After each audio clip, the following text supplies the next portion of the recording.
உன்னதரின் பாதுகாப்பில் வாழ்பவர், எல்லாம் வல்லவரின் நிழலில் தங்கியிருப்பவர் ஆண்டவரை நோக்கி, நீரே என் புகலிடம், என் அரண், நான் நம்பியிருக்கும் இறைவன் என்றுரைப்பார். ஏனெனில் ஆண்டவர் உம்மை வேடரின் கண்ணினின்றும் கொன்றளிக்கும் கொள்ளை நோயினின்றும் தப்புவிப்பார். அவர்தம் சிறைகளால் உம்மை அரவணைப்பார். அவர்தம் இறக்குகளின் கீழ் நீர் புகலிடம் காண்பீர். அவரது உண்மையை கேடயமும் கவசமும் ஆகும். இரவின் திகிலுக்கும் பகலில் பாய்ந்தொரு அம்புக்கு நீர் அஞ்ச மாட்டீர்.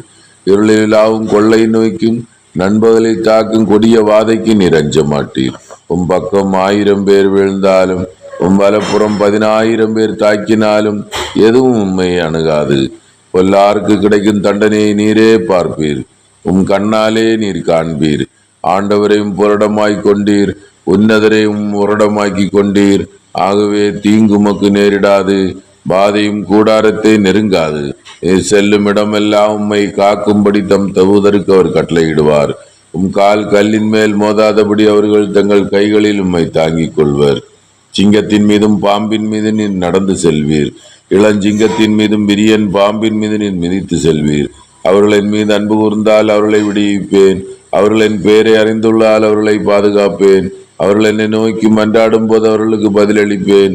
அவர்களது துன்பத்தில் அவர்களோடு இருப்பேன். அவர்களை தப்பிவித்து அவர்களை பெருமைப்படுத்துவேன். நீடிய ஆயுளால் அவர்களுக்கு நிறைவளிப்பேன். ஆண்டவர் வழங்கும் அருள்வாக்கு.